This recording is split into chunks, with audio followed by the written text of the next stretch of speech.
अस्सलाम वालेकुम मेरे प्यारे प्यारे दोस्तों, कैसे हैं आप सब। मैं हुमा और कहानियाँ मेरे संग में आप सबको खुश आमदीद। आज की कहानी का नाम है अल्लाह पर तवक्कल। आइए सुनते हैं और देखते हैं। गुलाम था, वो एक दिन काम पर ना गया तो उसके मालिक ने सोचा कि क्यों ना उसकी तनख्वाह में इजाफा कर दिया जाए। इस तरह से वो काम दिलजमी से करेगा और वक्त पर आ जाया करेगा। दिन उसके मालिक ने उसकी तनख्वाह से ज़्यादा पैसे उसे दिए ताकि वो गायब न हो और दिलजमी से काम करे। उसने खामोशी से वो पैसे रख लिए। कुछ दिनों बाद गुलाम दोबारा हाजिर हो गया और काम पर नहीं आया तो मालिक को बहुत गुस्सा आया और उसने जो तनख्वाह में इजाफा किया था उसमें कमी कर दी। जब वो हाजिर हुआ तो उसके मालिक ने उसको कहा और उसको पहली ही वाली तनख्वाह दी जो उसके गुलाम ने खामोशी से रख ली। फिर उसके मालिक ने बोला, क्यों, क्या हुआ?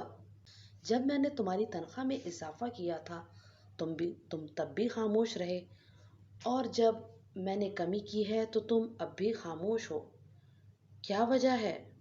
सर, दरअसल जब पहली बार मैं गैर हाजिर हुआ और आपने जो मेरी तनख्वाह में इजाफा किया था उसकी वजह दरअसल ये थी कि मेरे यहाँ बच्चे की पैदाइश हुई थी और मैं यही समझा कि वो अपने साथ अपना रिस्क लेकर आया है।